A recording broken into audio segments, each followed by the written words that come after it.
Very warm welcome to everyone.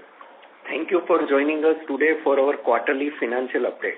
This is Nilesh and I have our CEO, Mr. Reginaldo D'Souza, here with me.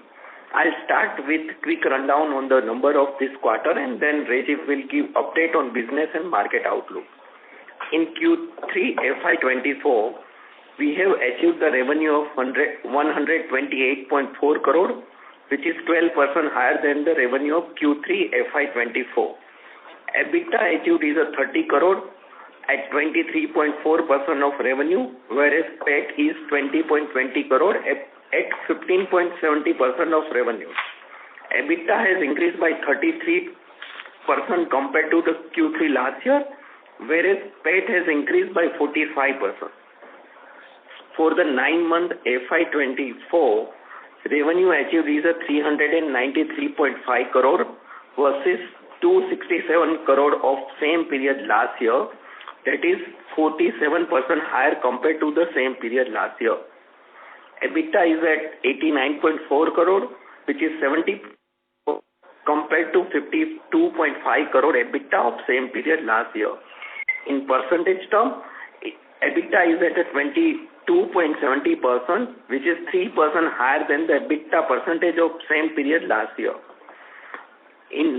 For the 9-month FY24, PAT is at 60.40 crore at 15.4%, which was at a 32 crore at 12% 9-month last year, showing growth by 80% year-over-year and improvement of 3.4% in absolute term. In Q3, we have achieved the working capital turn of 4.3 times, mainly on account of good debtor collection as well as higher receipt of advances. In long run, we expect working capital turns to be in the range of 3 to 3.5 turns.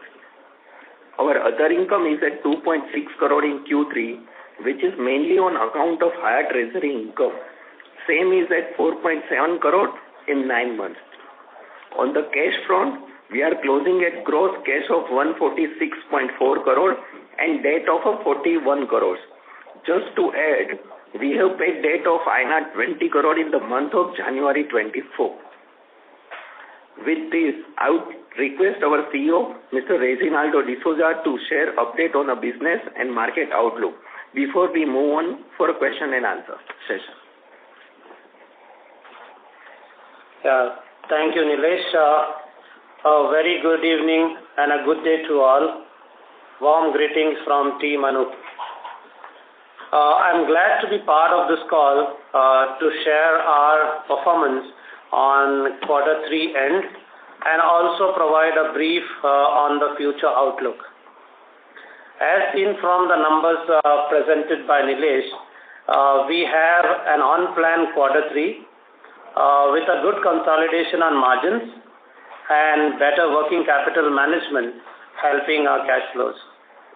I must say that the team at Anup has been doing a phenomenal job to maintain the momentum and consistent performance over the last 3 quarters into this financial year. On the revenue for 9 months ending December, we have posted a 47% growth at 393 crores INR with an EBITDA of 89.4 crores, which is 70% growth for the same period. Here I would like to mention a fact that in quarter 3 we executed some free issue material orders. Now if you put that into numbers, it was equivalent to about 12 crores to our revenue. So the 131 odd crores that you look at as revenue,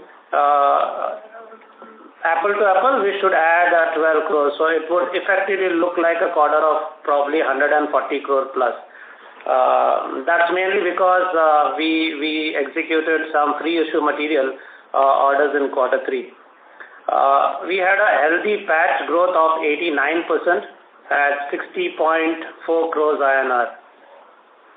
Also, a good data management and better advances ensure that we maintain a very healthy working capital at 4.3 tons. On the industry-wise revenue for quarter 3, oil and gas and petchem is at 52%, fertilizers at 14%, and interestingly, hydrogen is at 33%. On the product portfolio side, we have heat exchangers at 51%, 51.51, reactors and vessels at 30%, and piping and spools and others at 15%. So when you see these numbers, unlike the past, we see a more balanced product mix in quarter 3. Exports stood at 33%, which is very much in line with our guidance of 30% for the year. On the order booking side, I must say Q3 was one of the best quarters with about 307 crores worth new orders booked, which makes a new order booking of 662 crores for the year, of which 57% is exports. So that should be very encouraging for us as it's in line with our guidance. This means a pending order book of 814 crores as we speak at the end of quarter 3. So considering our plan for this financial year, and if we put the numbers together, we have an order book of 675 crores to be executed in the next financial year, FY25. Now, this augurs very well for us and perfectly in line with our growth guidance of 25 to 30% for next year. Also, with an average inquiry pipeline of approximately 900 crores on hand, we expect considerable order intake in the coming months. We are actually now calibrating our new order intake for the year, that is FY26. On our new manufacturing facility at Kheda, I am happy to state that we have dispatched yet another equipment, pretty large size equipment weighing approximately 200 metric tons on time from this new facility. Also an encouraging fact that we have about 150 crores worth of orders already booked for Kheda plant to be executed in the coming period till next year. So in short, all in all, our Kheda plant has taken off very well in line with our expectations. As conveyed during my last call, we have already started the work on manufacturing bay extension at Kheda to complete the partial bay built in phase 1. We expect to have this operational in Q1 of FY25.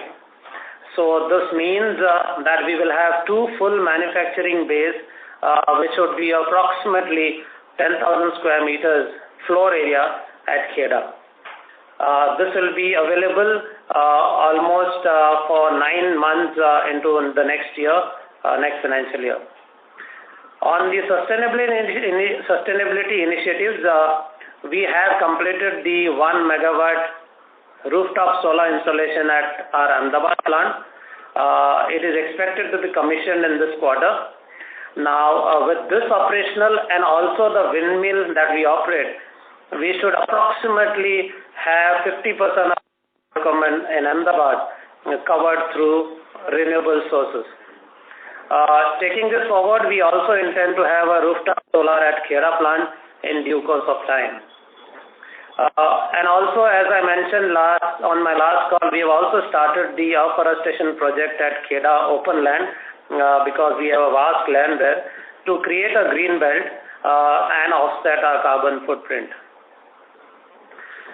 On the market side, we see some encouraging continued investment plans in oil and gas, petrochemicals, and also fertilizer and hydrogen globally. On the hydrogen business side, we are currently witnessing more opportunities coming from blue hydrogen, especially from the western part of the world.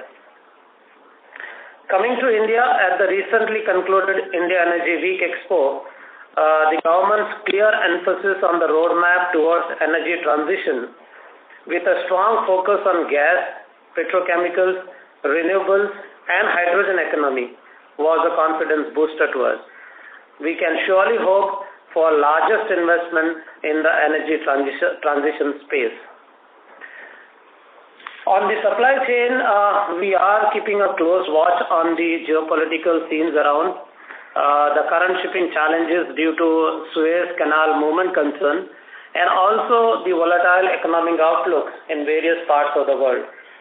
We are monitoring closely and are building our strategies around to de-risk. To conclude, we've had an encouraging 9 months and the momentum created with a good pending order book of 814 crores along with a strong inquiry pipeline augurs well for achieving the growth plan of 30% for this year and also sets the stage for a similar growth in FY25.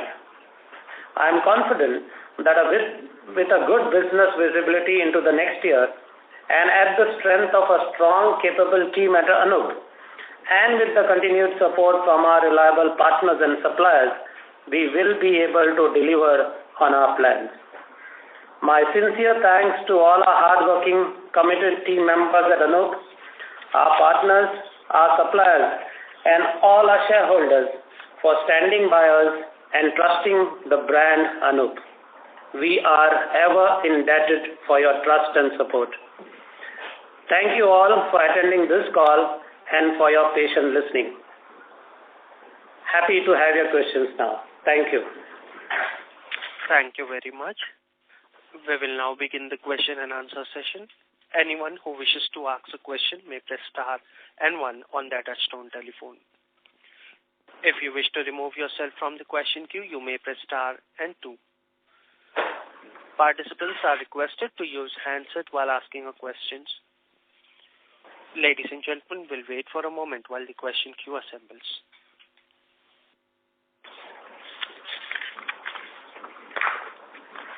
First question is from the line of Abhishek Singhal from Naredi Investments Private Limited. Please proceed. Good afternoon, sir, and thanks for giving me the opportunity. Sir, my first question, how many orders have we won since January to till date?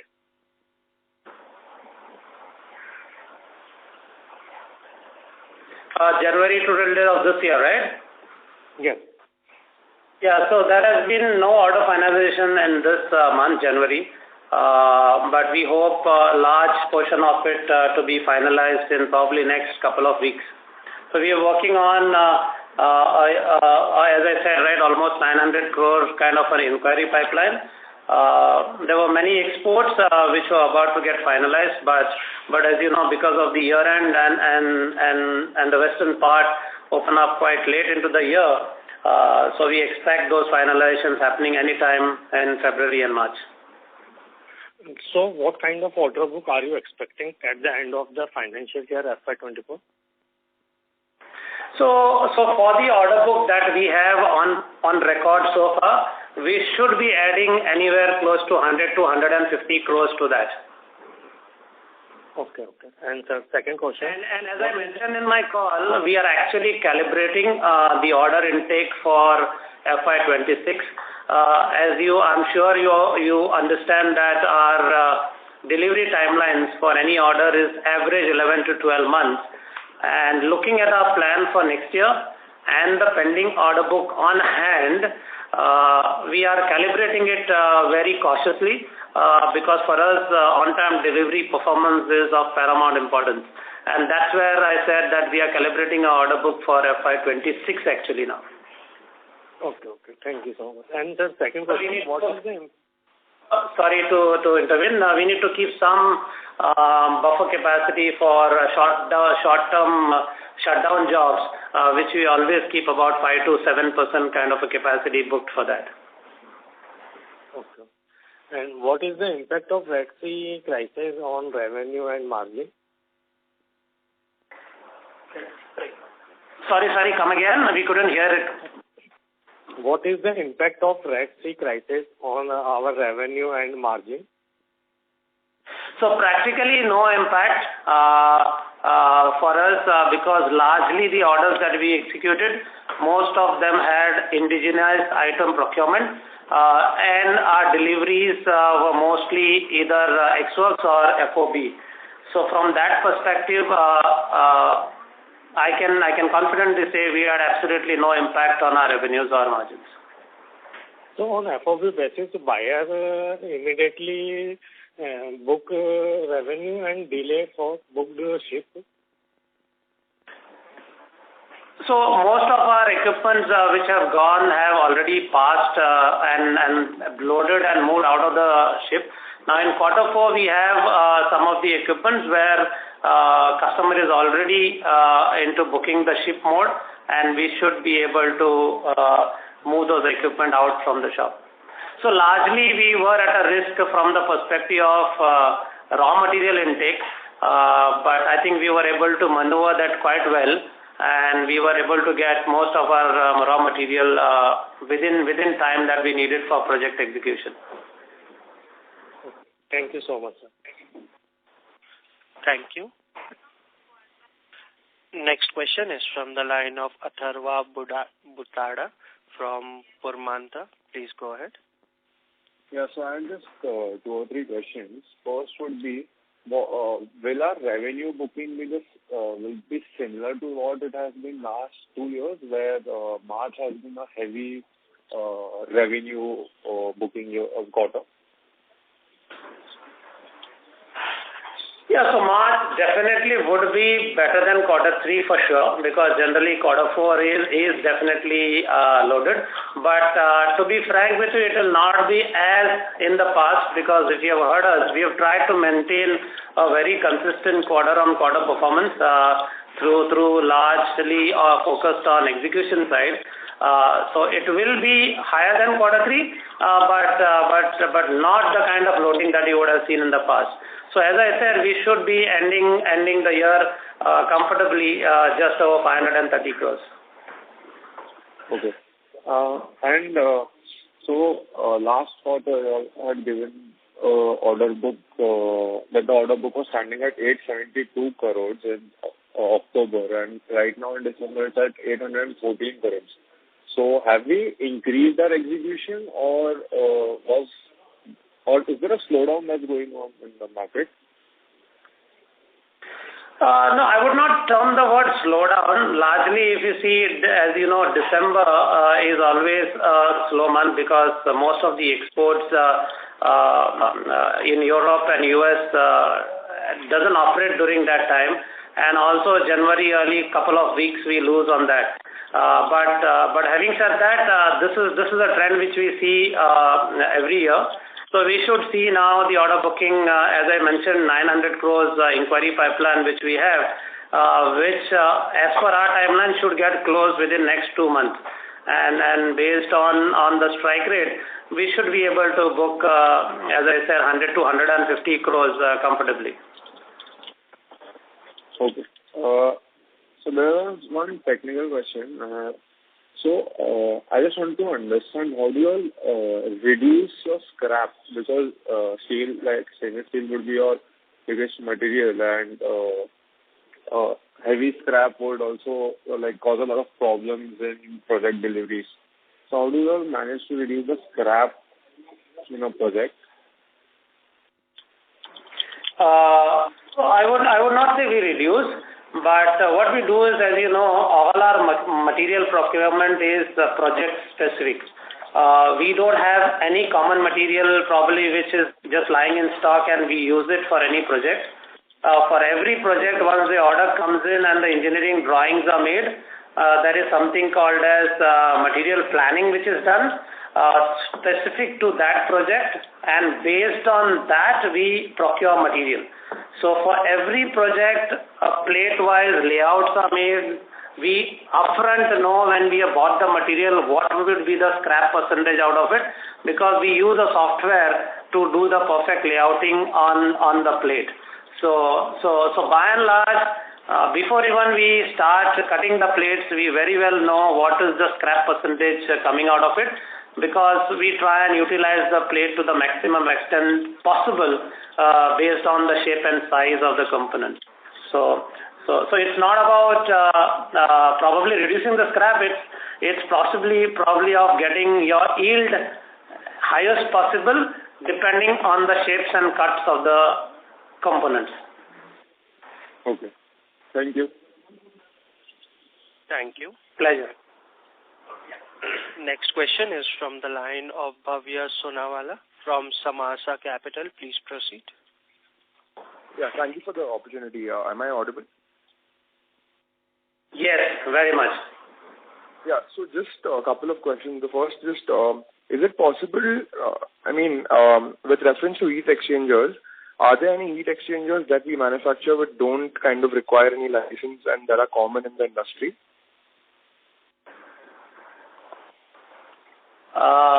Sorry, can you just come again, please? So basically just trying to understand like how we have a license, the Helix license for a heat exchanger. I'm just trying to understand if there are any heat exchangers that don't require particular licenses and are common for the industry to make.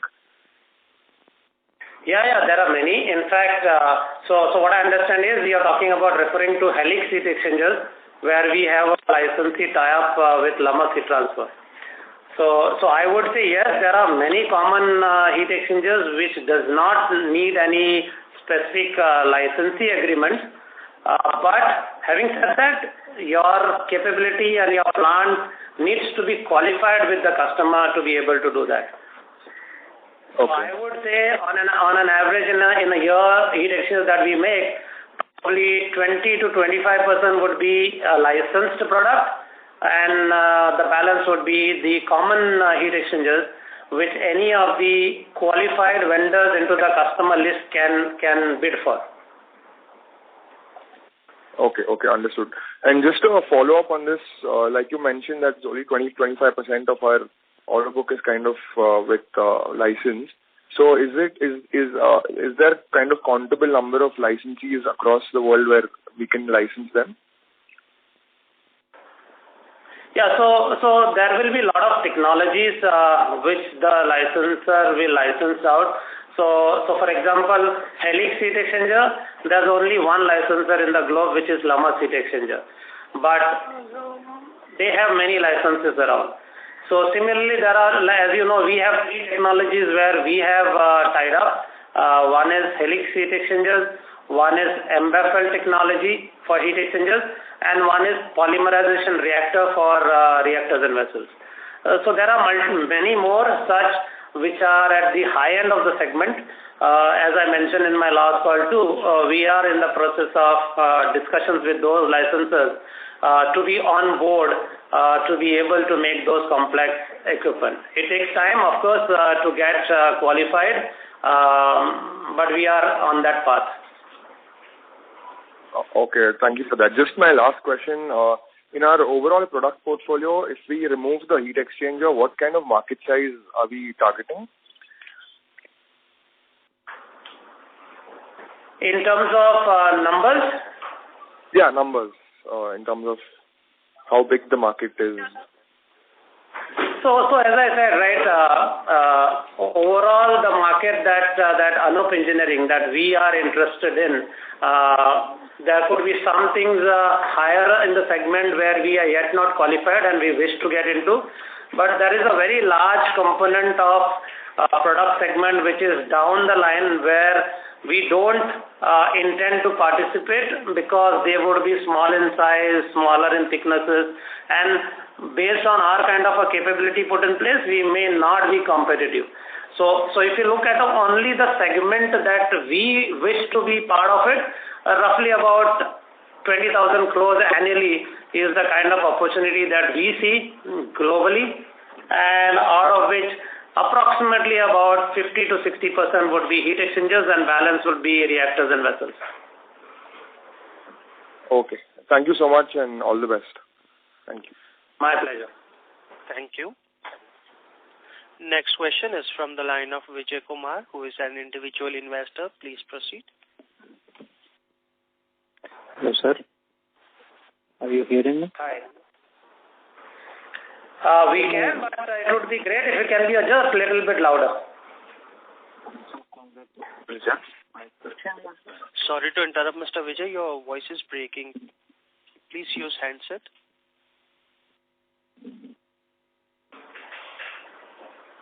Hello.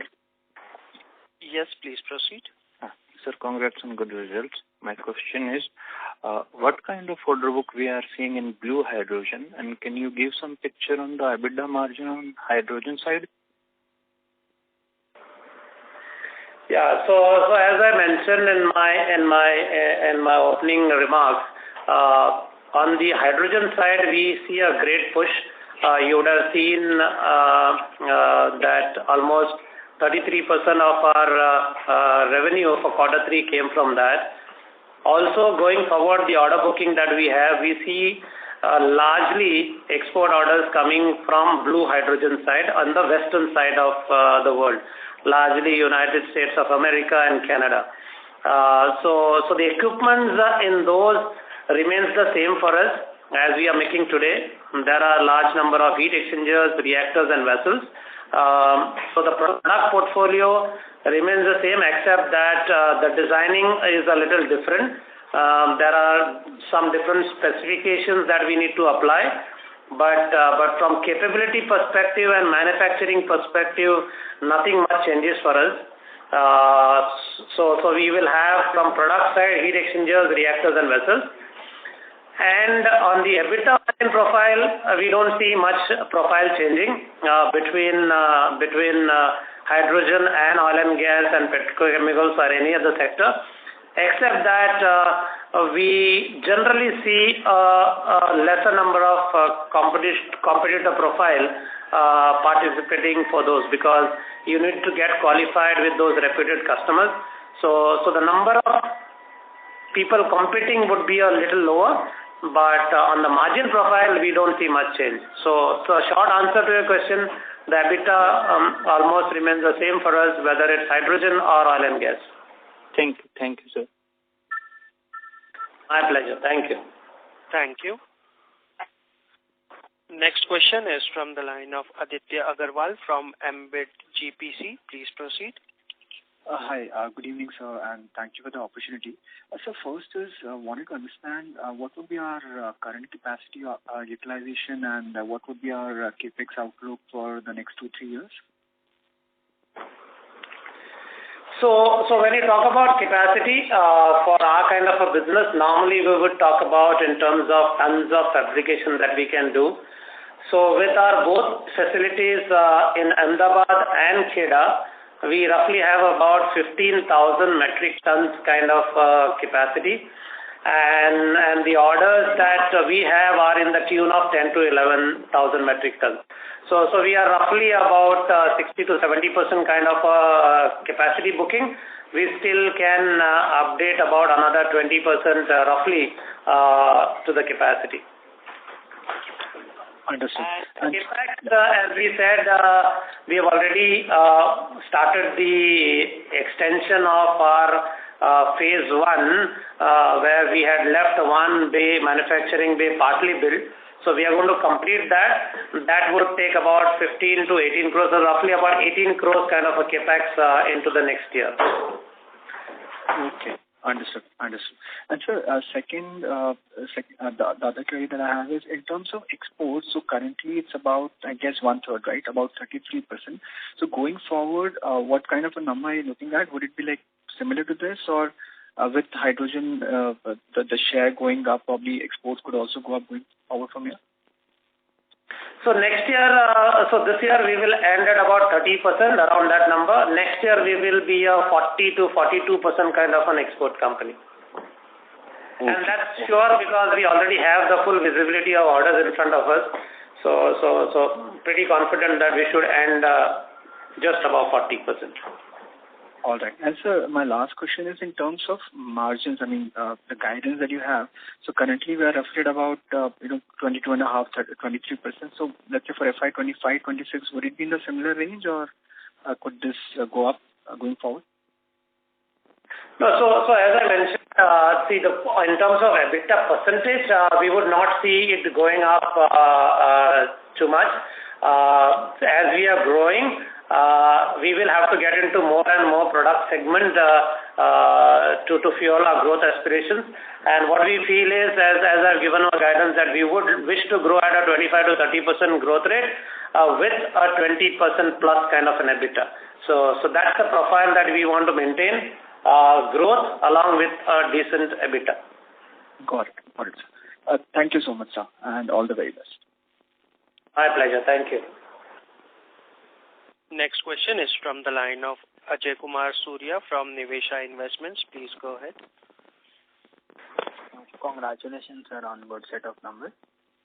Sir, my question is on, sir, if you can just explain us the order cycle, like do we get the orders from players or direct customers, and also in which part of the cycle do heat exchangers get deployed on the, maybe so I say, refinery field? So is it towards the end of the cycle or towards the beginning of the cycle?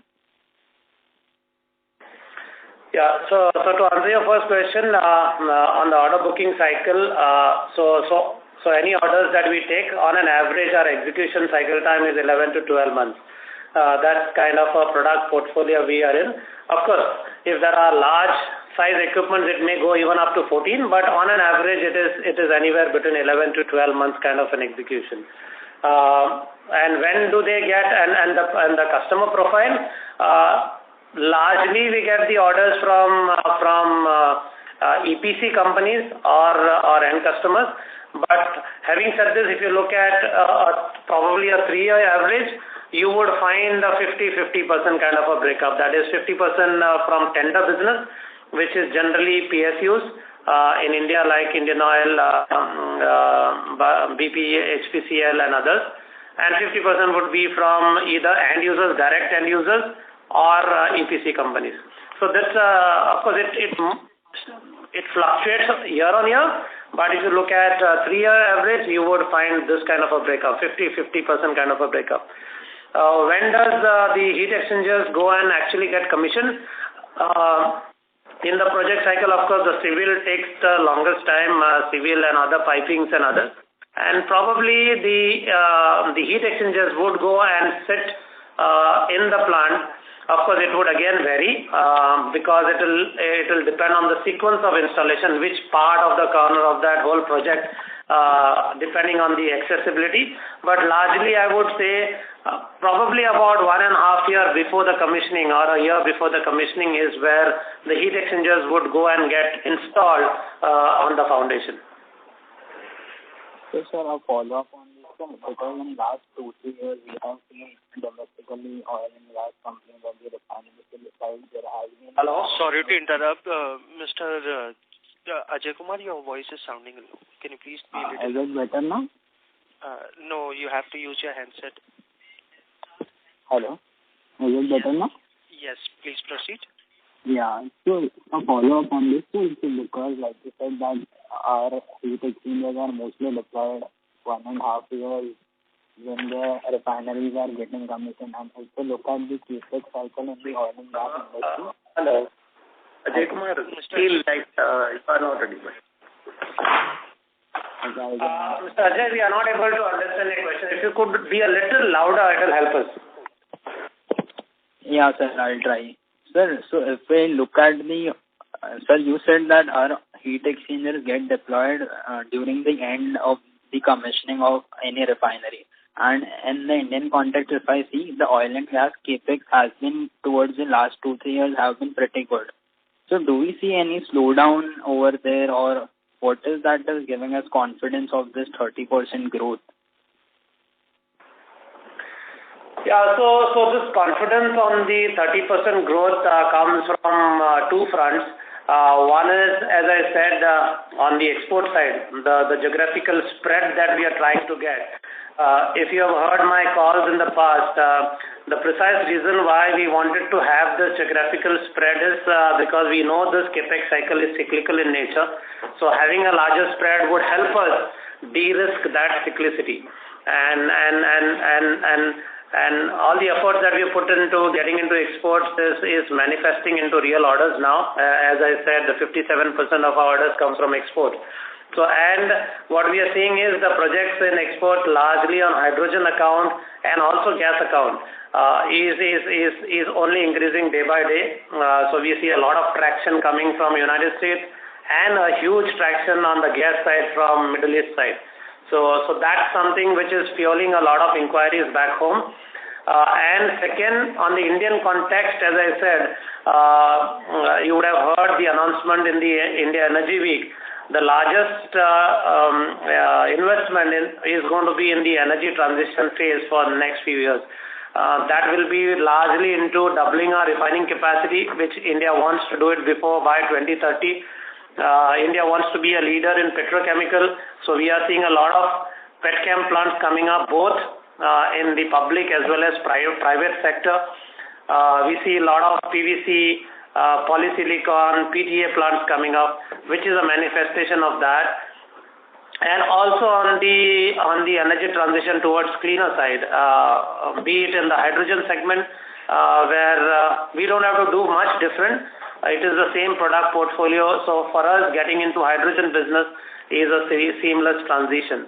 So on account of good visibility in terms of the projects globally, especially on hydrogen and the gas segment, and also back home, the projections and the investment committed by the government, we see a good traction on the investment, at least for next 2 to 3 years, on oil and gas, petrochemicals and fertilizer side, including hydrogen. That was really helpful, sir. That's it from my side. Thank you. Thank you. Thank you. Next question is from the line of Romil Jain from Electrum PMS. Please proceed. Hello. So congrats on the good set of numbers. I just had a couple of questions. One is you guided about 530-540 crores of roughly revenue in FY24. So just want to understand that would mean largely single-digit kind of growth on a YOY basis in Q4. So I understand we have met, it will be more than 30% growth for the entire year. But is there any constraint or does anything stop us from growing faster in Q4, or that will get accommodated in the coming year, which is FY25? So just if you can help us understand that. No, I would say it's more about rationalizing our entire revenue for the year with an equated quarter-on-quarter performance. And this is something which we've been talking about, rather than having quite a high spikes in quarter. We had planned it. The project planning was such that we get a consistent performance on delivery, because that is something very crucial to us. So the quarter 4, the plan that I talk about is largely based on the contractual delivery dates of the orders on hand to be delivered to the customers. So it's largely based on the order input and the contractual delivery dates from the customers, and also coupled with our execution in terms of how much we can execute in a quarter. And of course, this will see a little bit of change from next year onwards when KEDA really gets into full steam, which is expected to get into full steam from quarter 1, with close to about 150 crores kind of an order booked for that plant already. You will see a change there from quarter 1 onwards. Okay. So what kind of growth are we looking for the next 2-3 years in terms of top line? So as we stick to our guidance of 25 to 30% growth that we are looking at, and with an EBITDA of 20% plus. Okay, got it. So next question is on the bay that we are going to add at about 15-18 crores. So as you mentioned, 15,000 metric ton is the capacity right now. So how much will this new capex add in terms of the capacity? So the 16,000 metric tons on an average. Of course, it will again depend on the product portfolios that we choose, but it should take our capacity to about 16,000 metric tons. 16,000. Okay. And lastly, on the 12 crore number in terms of revenue that you mentioned, actually, I was not very clear on that. Can you explain that part again? So what happens is, largely if you've seen our revenue generation would be on the order book that we take from the customers based on the material being procured by us. That is, we buy the material and we execute the equipment. Now, there was one order from a reputed EPC in India where the material was on free issue basis. So what happens is the material content is given free of cost by customers. So the value that we see is only our value addition. So we do all the work, we execute it, but it doesn't reflect in the top line is because the free issue material content is there. So just for an understanding of execution where we stand, I said is like to like if you had, if the material was in our scope, the revenue would have looked like plus 12 crores than what it is looking like today. Okay. So it is only for a like to like comparison. Okay, that means material has been given by the client and hence it doesn't get reflected in our top line. That is correct. Okay. That is correct. Any impact you see on Red Sea going ahead in terms of exports, because our exports are increasing? So maybe till now we have not seen much of an impact, but going ahead, do we see anything? So we've been talking to customers. In fact, over the last month, we had some visits from the customers to discuss about it. So the point is, even our customers know the fact of this. Customers know the fact that if they have to avoid this route, then they will have to take a longer route. They will have to book ships in advance, and they are already on that job. So based on our deliveries, they are planning their shipping either at Kandla or Mundra port, and so it's a fact which is now known. It's not a hidden fact. People know, and I think customers, based on their project importance and what we understand from most of the customers is their project is very critical to them in terms of execution, and they are willing to go out and look at alternate shipping arrangements to take these equipments and be loaded there. Hopefully, this Red Sea concern should go off quickly, but having said that, if it continues, then I'm sure our customers have got alternate options to take the equipments. So all in all, I don't see, based on my communication with the customers so far, that we should be impacted much. And when it comes to raw material import, that's in our control. We are trying to indigenize as much as possible or buy from Asia, alternate options wherever it is available for us. Okay, sir. Got it, sir. Thank you so much and all the best. I'll get back in the queue. My pleasure. Thank you. Thank you. Next question is from the line of Pratik Giri from Sublab Research. Please go ahead. Hi, sir. Can you hear me? Yes. Hi, sir. This is Pratik. Thank you for the opportunity and congratulations for a good set of numbers. Sir, needed a little bit of assistance in understanding the domestic, understanding the order book numbers. So in domestic, this quarter we have reported around 245 crore of order book. Vis-a-vis 259 crore last quarter, in September quarter this year. So I just wanted to understand, should I add the DESEZ order book also when I'm taking domestic order book? Because I can see there's a good downfall in domestic order book, from 330 crore in June quarter to 245 crore in December quarter. So am I reading it right or? Just a second. You are comparing June versus September, December? No, I'm just trying to understand it sequentially. In June we had 330 crore of order book in domestic. Then we had 259, and then this quarter we have reported 245. Correct. Yeah, you are reading right. So, the supply to a domestic market is higher than the order intake during this period. Okay, you're saying for the quarter, the execution of domestic... Sorry. Yeah. What you are saying is right. Execution in the domestic is higher than the new orders. If you see in June quarter, the export DE and LCG, we were showing it combined.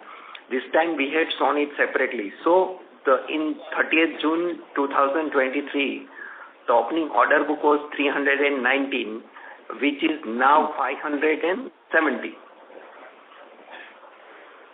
Okay. Understood, sir. So, Okay, I get that the execution for the quarter domestic, business was a little higher, but are we seeing any softness in domestic demand? Practically, I would say no. Of course, it has not transpired into the order book account directly, but there's a lot of traction that we are seeing from private players. Two of the big private conglomerates, we see a huge traction in terms of order finalizations, probably in February and March. That will be pretty good, and I'm sure you would see in the results when we come out at the end of the year. On the PSU side, yes, because there was sudden rush of so many project finalizations. We've not seen them in the past, but now we expect it to come because there are a couple of projects lined up. So by the time the tenders come out, it is going to take probably 3 to 4 months of time that we probably get that order. Understood, sir. So, is it right to conclude that there's some delay, but it's not, the demand is there, is still there? That's correct. Understood. So, because even if you look at, this quarter's domestic top line, it is actually lower than the last quarter because, last quarter we did around 110 crore in domestic, and this quarter we did 96 crore. Yeah, so it was, as I said, it is all the orders which we had booked in the past. So they have a particular contractual delivery date. So based on that, we are executing. So depending on which projects CDD falls into that particular quarter, we can't compromise because there will be otherwise LDs on it. So we go exactly by the contractual delivery dates, and that's how it reflects in quarter on quarter. But having said this, pure manifestation of the demand should be what's the kind of inquiry pipeline that we are looking at any given point in time. So if you have heard me, even the last I had said that we were around 900 to 1100 crore kind of a real-time inquiry on hand. So today as we speak also, we are about 900 crores of inquiries. Now it's a mixture of both export as well as domestic. That is on the card. So it augurs well for us as long as the inquiry pipelines is looking good based on our appetite for the strike rate. Depending on our order book and the capacity, we take the call to take it in a particular month or no. But overall, inquiry pipeline should give us a lot of confidence. Understood, sir. Very helpful. My second question on EPC and end customer is already answered. I heard that probably the mix is around 50-50 on a 2-year, 3-year basis. Is that right, sir? Yeah, so year on year it will change because sometimes you would find PSUs to be almost 70% and private customers and EPCs 30%. The next year you would just see the reverse. So on an average 3-year basis, you would find about 50%. Understood. And margin profile is again, is roughly similar. Yeah, it's roughly similar. That's correct. Understood. Very helpful, sir. Thanks a lot, sir, and congratulations. Thank you. Thank you so much. My pleasure.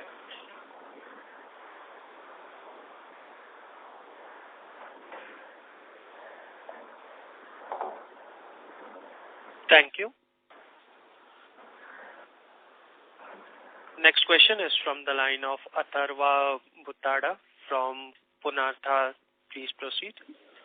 Yeah, I just had one question. So since we are saying that from the last 3 years, there is a 50-50 between PSU and EPC, and because we need a lot of working capital, is there any cash flow risk in terms of getting money on time when we take PSU orders, or have you seen a lot of delays?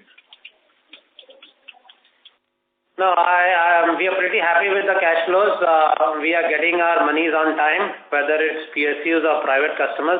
I think we are working with most of the reputed customers globally, and we are getting our payments on time, both advances as well as final dispatch payments.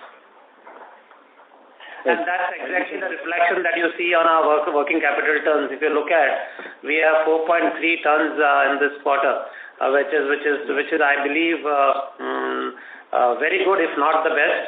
and that's a pure reflection of collections of money and also receipt of advances. Okay. Thank you.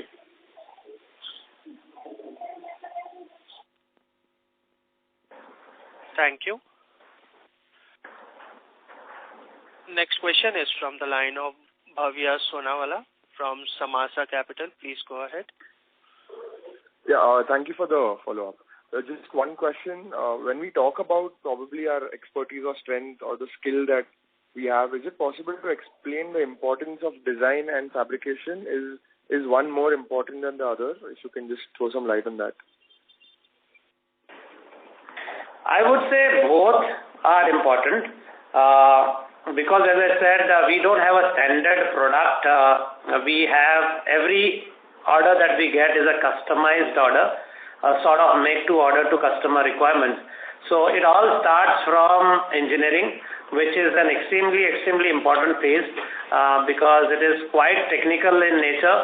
You need to understand the details of the parameters that the equipment will operate in, which country it is located based on the ambience conditions, the parameters would change. So design is definitely important. And to add it to that, manufacturing, because as I said, this is a manufacturing which we make and the ASME code, and we need to abide by all procedures and processes that align with that. So the welding is extremely crucial entity. That is, you can't have any defects. It has to be defect-free.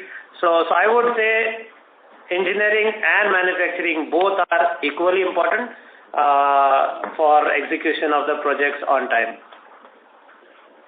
Okay. And when we probably talk to our customers, is it on these two levels, engineering and probably manufacturing, or is it one whole, is it like a particular order given as a whole, or there's no different two segments to it?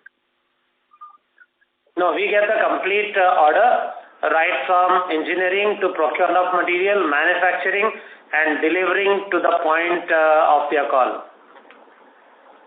Okay, and have we had any order where we have to only do the manufacturing and probably the design or the engineering part is given to us by the by the client? Yes, sometimes we do, especially when there is a repeat project. Like, for example, if they have commissioned phase 1 or train 1 and they are putting an exact replica of the second, then they would give us the drawings and then we would make as per that drawing. That's possible, but I would say from 100, it could be 1 or 2 cases in that nature. Rest all we would be doing designing to fabrication to delivery. Okay, understood. Thank you so much for answering all the questions. Thank you. Thank you. Thank you. The next question is from Saket Kapoor from Kapoor Company. Please go ahead. Yeah, Namaskar sir. Thank you for this opportunity. Firstly, sir, for the Kheda part, you mentioned that we are preponing. It has been mentioned in the press release that we are preponing the capex and we will be ready by Q1 of the next financial year. And the order booking is to the tune of 150 crore. This understanding is correct, sir? Yes, order booking so far for Kheda is approximately 150 crores. And what would be the yes, sir. And what would be the execution period for the same? All would be in the 12 months period. So you should see a 150 crores kind of a turnover coming from Kheda next year. Okay, and that will cover our fixed cost, sir. The 150 crore. We will be profitable from the Kheda. We will be surely profitable. Okay. So when we look at our Q1Q numbers from, if we compare our December quarter with the with the September numbers, we find a dip in turnover. And I was just listening to your answer wherein some of the order that we have executed therein, we have not taken the impact of the material cost. So that is the only reason why we have seen a dip in turnover from 140 to 128 crore, or is the order mix that has resulted in the same? Largely it is because of that, but historically also if you see, and I'm sure you would have heard me on the call, that Q1 and Q3 these will be the 2 quarters which will be marginally lower than Q2 and Q4 on account of a lot of things, like in Q1 it is more of holiday season time, right, schooling and others, so we see an absenteeism of 30-40% of the skilled labor. So that's the reason why Q1 will be a slight dip, and Q3 also because we have Diwali, so the plant is shut for 7 days of the quarter. So Q3 and Q1 historically and also going forward, you will find it a little lower than Q2 and Q4, but not like what was seen in the past that we had a very large spike. We are moderated. We are planning such that we don't see a large impact. So on that count, if you look like to like, probably the Q3 has been better. Yes, sir. Whatever you have committed in terms of the in terms of the vagaries in revenue quarterly basis, that has now been evened out, and we are getting the same set of execution for quarterly basis given the minor aberration. So thank you for that. So for the year as a whole, we are likely to close at 540 levels. This is what you have commented earlier in the call. Yeah, we say 530 plus, so around that number. Yeah. Okay. So when we look at the last point on the other expenses part, that has gone up Q-on-Q basis, even on the lower revenue. So what explains this 4 crore increase in the other expenses? So you are looking from Q2 versus Q2 or Q3 versus... No, Q3 versus Q3, September 23 versus December 23. Okay. So one major factor would be, so sometimes on some of the product which we sell, it is subject to a royalty. Okay. So Helix heat exchangers, whenever we make and supply, we have to pay royalty. So probably that's the number which is seen a different. In quarter 3, we would have not paid much royalty as compared to quarter 2. Is that right, Anish? Correct. Sir, I missed the point. Can you please repeat once again? So the royalty, so some of the equipment like our Helix heat exchangers, whenever we make and deliver such equipment, we have to pay royalty to the licensor. Right. That comes as an other expenses. Okay. So this was the case for this quarter. We have that elite exchanger for being delivered for this quarter. That is one reason, and other than that, the power and fuel cost has gone bit up because CADA operation has reinstated well. So these are the two major factors for higher other expense in this quarter. Okay. And the finance cost part, sir, that has also been quite a bit different number. Although very small base, but if you could explain. Correct. So till now, on the loan part, as CADA plant was under commission, we were capitalizing the finance cost as per the accounting standard. As CADA plant has commissioned, that cost is now coming to a P&L. Right now, the debt is at roughly 40-41 crore, of which 20 crore is paid in the month of January. So now I assume like that cost would come probably the 50% of what it is in Q4. And lastly, sir, on the cost of material consumed to the revenue, this percentage it depends on the order mix part. What should be penciling in terms of the cost of material consumed to the revenue profile?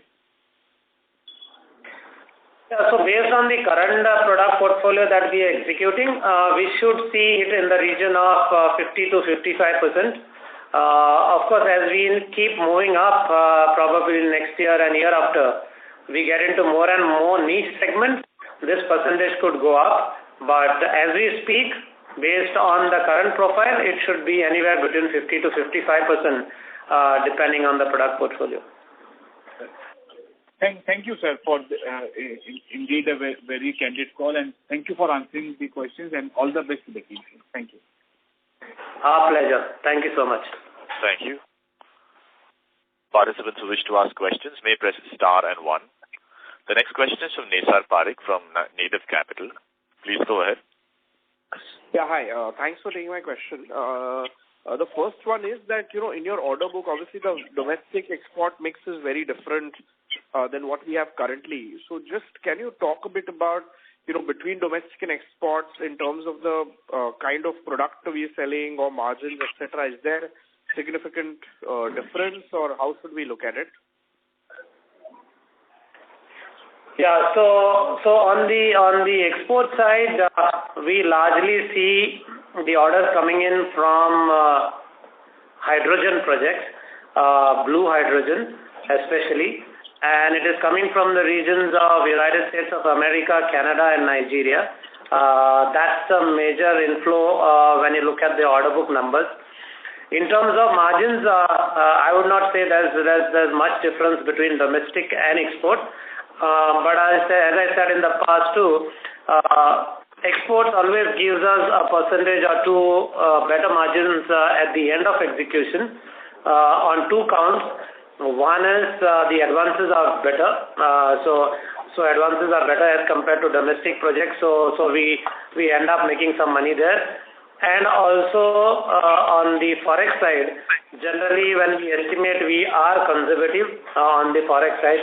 So by and large, we tend to make money at the end of execution. So at the order book level, both would look the same, but at the end of execution, yes, export would turn out to be a little better than domestic. Got it. And you mentioned, that there is obviously some some slowdown on the order intake on the domestic side, and you obviously said that there is inquiries are good. So generally, can you talk about, are you seeing that the next few quarters we will see tepid demand on the domestic side? It will take some time to catch up, or how should we think about it? Because generally for others, we're not seeing this kind of a domestic order book slowdown, at least on the capital side, on the capital goods side. Yeah. So as I said, there's a big inquiry pipeline even for domestic, especially for petchem projects. And what we see based on our discussions with customers, we should be seeing them materializing in the month of March. Pretty large pieces of inquiry. The order intake should start flowing from March, that is next month onwards. And most of it is coming from private players, large private conglomerates in India. Got it. And can you, on the heat exchanger side, what proportion of your revenue is generally replacements versus actually new clients, new orders? Again, it would fluctuate year on year, but I can say firmly about 7 to 8% is replacement. The rest goes for greenfield or brownfield expansion projects. Okay. All right. Thank you so much, and all the best. My pleasure. Thank you. Next question is from Saket Kapoor from Kapoor Company. Please go ahead. Sir, a small point in terms of how we are closing this year. If we look at our quarterly performance, it has been more or less stable, as reported also in Q1 and Q3, having a slight impact on the lower side. But when we just do the back envelope calculation, Q4 last year was closer to something like 144, 140, and this year also we are contemplating an execution in a similar. So what are the constraints? Why are we not able to close the year on a growth rather than being very flat? If you could just explain that point.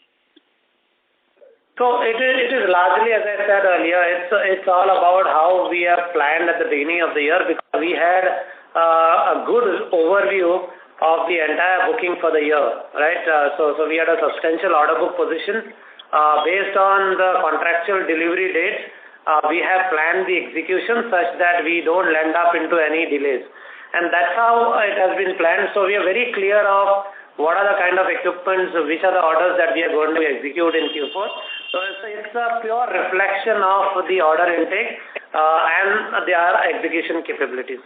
So, of course, having said this, it could be, we would try, but as we see, this is what the number looks like based on the planning and the contractual delivery dates of those equipments. Sir, you spoke about strong order pipeline in the petchem segment and also for the PVC part, sir, if I heard you rightly. Inquiry pipeline, yeah. Both for the petchem and PVC segment. That's correct. Okay. And sir, so what kind of what could be the size of the order that we may be bidding for these projects? And these are long gestation period, I think so, for both petchem and PVC. So if you could give some more color, what are we eyeing, sir? Yeah, so even for petchem and PVC, the product portfolio that we deal with, it will be somewhere around 11 to 12 months kind of an execution for us, because that's the product portfolio segment we are in.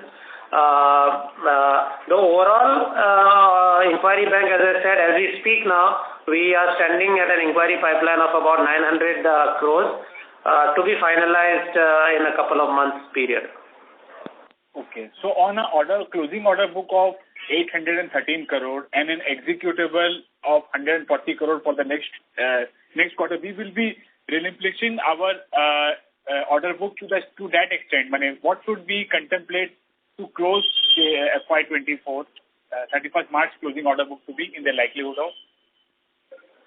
Yeah, so as I said, we should be adding about 100 to 150 crores of order book based on the choices that we make, because we also have to take care of our deliveries.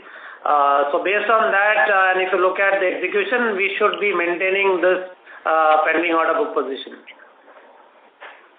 We should be closing somewhere in this level only, 820-30 crores. Yeah, if you execute about 140 around and we add 140, so it will remain the same. Only thing is, out of which close to about 700 should be executable in the next year, and balance would go into the year after. Okay. So we will maintain the growth trajectory. We would maintain the growth trajectory that we mentioned. So we should be comfortably doing 25 to 30% growth even next year. Okay, and this includes 150 from the Kheda facility. That's correct. Correct. Right, sir. Thank you once again. Thank you so much. Thank you very much. That was the last question. I would now like to hand the conference back to Mr. Reginaldo D'Souza for closing comments.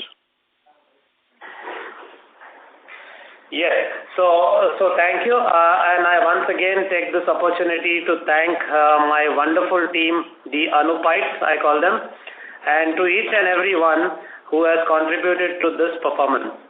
A big thank you to all of you, our shareholders, for your trust and standing by our side always. Thank you, and on behalf of my team at Anup, I wish all of you a very happy, healthy, and a prosperous life ahead. Thank you.